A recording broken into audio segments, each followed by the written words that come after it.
Little Fox. Alice's Adventures in Wonderland, Chapter 21. The Hatter Tries to Explain.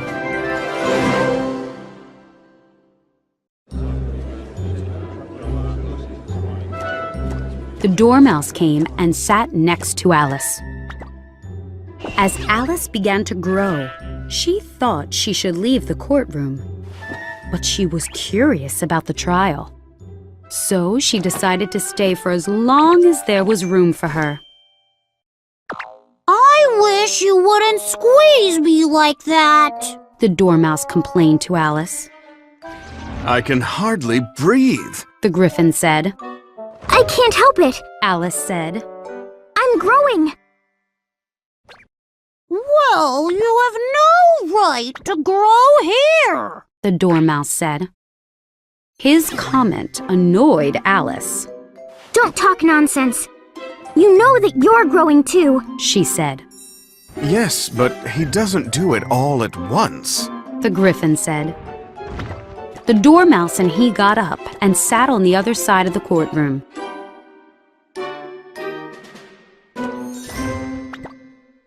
Meanwhile, the Queen kept staring at the Hatter. She waved to one of the soldiers. "Bring me the list of the singers in the last concert," she said. When the Hatter heard this, he started to shake again. Tell us your story right now, The King said angrily.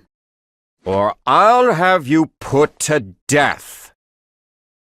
I'm a poor man, Your Majesty. The Hatter spoke in a shaky voice. I just sat down for tea, and then there was the twinkling of tea, and... The twinkling of what? The King asked. It began with the tea. The Hatter replied. Of course. The word twinkling begins with a T. I'm not stupid. The King was growing more impatient every moment. Go on with your story.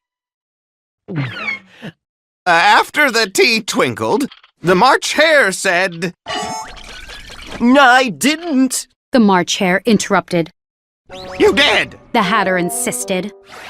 I deny it. The March Hare said. He denies it. The King said to the Hatter. Leave out the March Hare and continue your story. Alice looked at the jury box. All the jurors crossed out "I deny it" on their slates.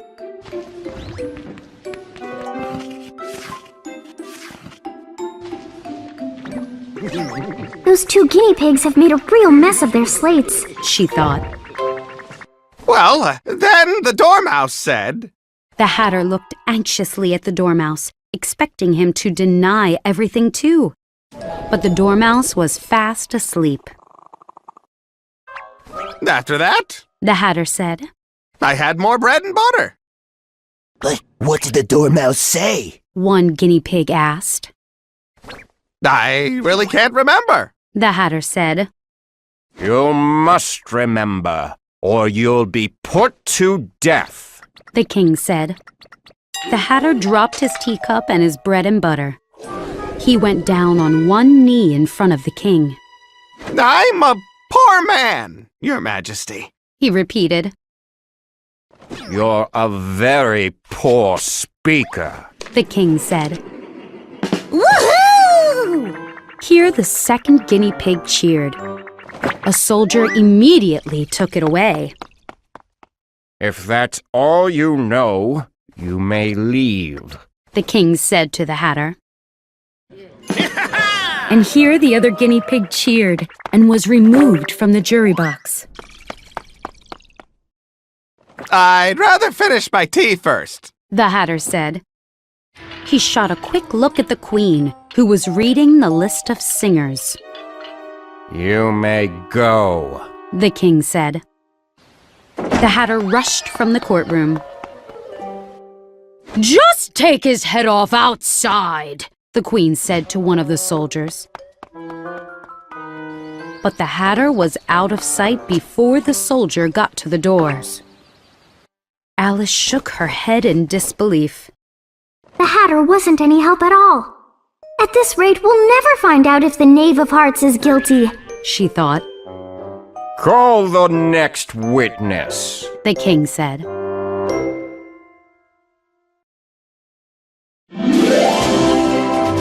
Alice's Adventures in Wonderland, Chapter 22, A Surprise Witness.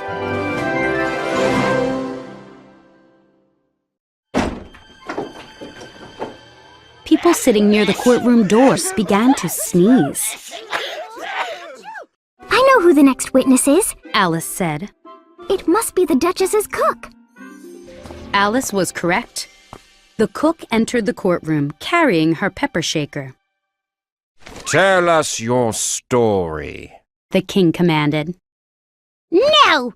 I refuse! The cook crossed her arms. The king didn't know what to do. He looked at the White Rabbit for advice. Your Majesty, you must get this witness to tell her story. The White Rabbit said. The Knave of Hearts is accused of stealing the Queen's tart. This woman is a cook. She knows all about tarts. Well, if I must, then I must, The king said. Then he frowned at the cook for a long time. Finally, he said, What are tarts made of? Mostly pepper! The cook said. Molasses, said a sleepy voice behind her. Seize that dormouse! The queen shrieked. Remove that dormouse from court! Off with his head! Off with his whiskers! For a few minutes, the whole courtroom was in confusion as the dormouse was removed. By the time everyone settled down again, the cook had disappeared. Forget about the cook. The king sounded relieved that he didn't have to deal with her anymore. Really, my dear, He whispered to the queen. you must question the next witness. Dealing with all these people is making my head hurt. No, it's your job, the queen said firmly. Alice watched the White Rabbit hold up his scroll of paper. They really don't have any evidence against the Knave of Hearts yet. She thought. I wonder who the next witness will be. Alice! The White Rabbit called loudly. Alice jumped when she heard her name on the White Rabbit's scroll. Here! Alice leaped to her feet, forgetting how large she'd grown. She knocked over the jury box, and all the drawers tumbled out. Oh, I'm so sorry! Alice cried. Last week, she'd knocked over a bowl of goldfish. This accident reminded her of that. She felt as if she had to put the drawers back quickly, or they'd die. The king scowled at Alice. This trial cannot go on until the jurors are back in their proper places. Alice began working on it. But then she realized she'd put a lizard in upside down. She put the creature right side up. Putting the jurors back is actually very silly. Alice thought. None of these creatures will be much help at this trial. The jurors' slates were found and returned to them. They all began to write about the accident, all except the lizard, who stared at the ceiling. What do you know about this tart business? The king asked Alice. Nothing. Alice replied. Nothing at all? The king asked. Nothing at all. She repeated. For a few minutes, the jurors kept writing on their slates. The king wrote in a notebook. Suddenly, he called out, Silence! even though no one was talking. He read aloud from his notebook. Rule 42. All people more than a mile high must leave the courtroom. Everyone stared at Alice. I'm not a mile high. Yes, you are. The king said. Almost 2 miles high, the queen added. Well, I'm not leaving. Alice said. Besides, that's not a real rule. You just made it up. It's the oldest rule in the book. The king said. Then it should be Rule 1. Alice replied. The king shook with anger. Ah! Jury, what is your verdict?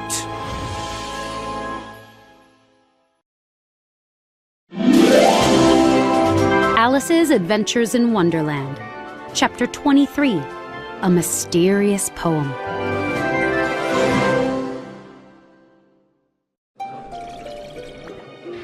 You can't ask the jury for a verdict. The White Rabbit explained to the king.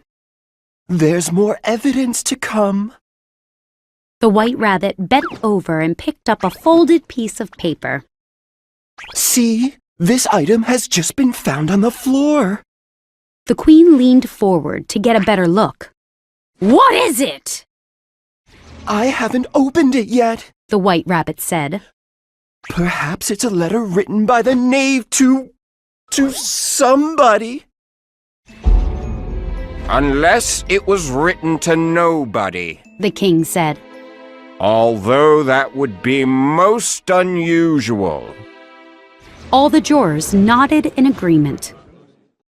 To whom is it addressed? One juror asked. It's not addressed to anyone.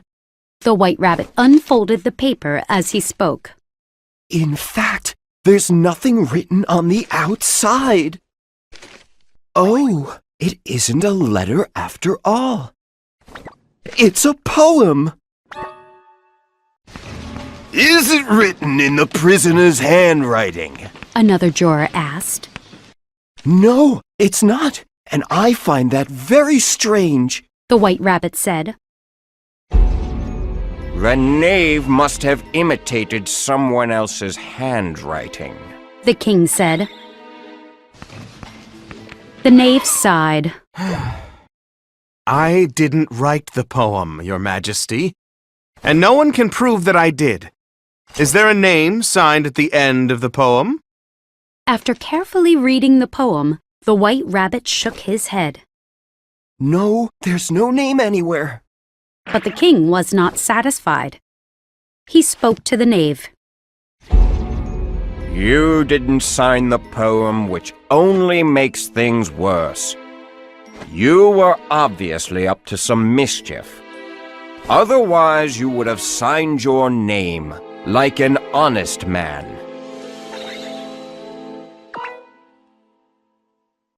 Everyone in the courtroom clapped wildly. That's the first clever thing the king has said all day. One juror said to another. Be quiet, the queen said, and everyone settled down. If the knave didn't sign the poem, that proves his guilt. So off with... No, that doesn't prove anything at all. Alice interrupted. You don't even know what the poem is about. Read the poem! The king commanded the White Rabbit. Where shall I begin, Your Majesty? Begin at the beginning. The king said. And keep reading aloud until you get to the end. And that is exactly what the White Rabbit did. There was dead silence in the courtroom as he read the poem. This is the most ridiculous poem I've ever heard. Alice thought. It makes no sense at all. But the king had another opinion. This is the most important evidence we've heard all day. He rubbed his hands together. Now the jury must decide. If any of them can explain it, I'll give them some money. Alice said. I don't think that poem means anything. She had grown so large that she wasn't afraid to interrupt the king. The king ignored her. Jury, what is your verdict? He said for about the 20th time. No, no! The queen said. Tell us the prison sentence first, then the verdict! That's absurd! Alice said loudly. No one gives the prison sentence first. What if the jury finds the knave not guilty? Then there wouldn't even be a sentence. Be quiet! The queen said, turning purple with rage. I won't! Alice said. Off with her head! The queen shouted at the top of her lungs. Nobody moved. Who cares what you think? Alice said. By this time, she had grown back to her full size. You're nothing but a pack of cards! And at this, the whole pack rose into the air and flew at Alice.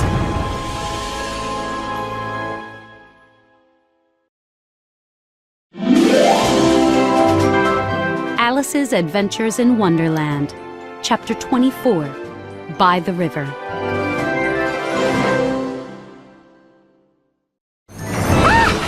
Alice shrieked with fear and anger as the pack of cards attacked her. Stop that, you nasty things! Leave me alone! And then she woke up. Alice opened her eyes and found that she was lying by the river.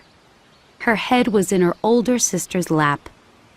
Charlotte was gently brushing away some leaves that had fallen onto Alice's face. Oh, so it wasn't cards after all. Alice said slowly. What are you talking about? Charlotte asked. She put down her book and stared at Alice. You had a nice long nap this afternoon. I had the strangest dream. Alice sat up. First, I was right here with you. Then a rabbit ran by, checking his watch and worrying that he was late. I jumped up and followed him down his rabbit hole. Charlotte laughed. A talking rabbit with a watch? Oh, Alice, you have a marvelous imagination. The rabbit was wearing a colorful vest. And falling down the rabbit hole was only the beginning of my adventures. Alice went on to tell Charlotte everything she could remember. She had met so many odd creatures. The mouse, the caterpillar, the Cheshire cat. There was a queen who was always angry. Alice said. If anyone did the slightest thing wrong, she shouted, "Off with his head!" She even shouted, "Off with her head!" at me. What did you do wrong? Charlotte asked. I don't remember exactly. Alice laughed. But let me tell you more of what I do remember.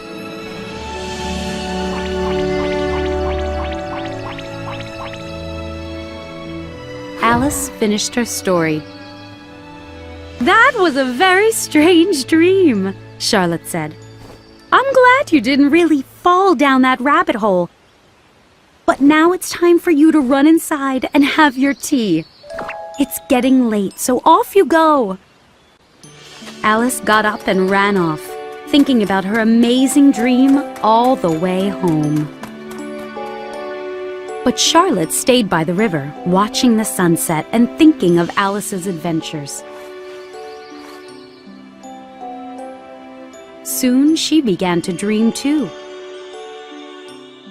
First, she dreamed about Alice as a little girl. Charlotte remembered Alice's voice and how she wore her hair. It was always falling in her eyes. Then she heard Alice's voice as it sounded today. After that, the riverbank began to come alive with creatures from Alice's dream. The long grass rustled at Charlotte's feet as the white rabbit rushed past. The mouse splashed through the pool of tears. Charlotte could hear the teacups rattling as the March Hare and his friends talked and talked. The Queen of Hearts kept shouting, "Off with his head!" The pig was sneezing on the Duchess's lap, and the Mock Turtle sighed and sobbed. Charlotte continued to doze by the river. "Alice's Wonderland feels so real," she thought. "But if I open my eyes, there will be an explanation for all these sounds." She knew that the wind was rustling the grass, not the white rabbit. A bird was splashing in the river, not the mouse. The rattling teacups were actually sheep bells. The Mock Turtle's sighs and sobs were cattle mooing in the distance. All the other sounds came from a nearby farm. Finally, Charlotte dreamed about her little sister growing into an adult. She saw Alice as a grown woman who kept the loving heart of a child. Alice was gathering children around her and telling them many delightful stories. Some tales were about the happy summer days of her childhood, and others were about her adventures in Wonderland.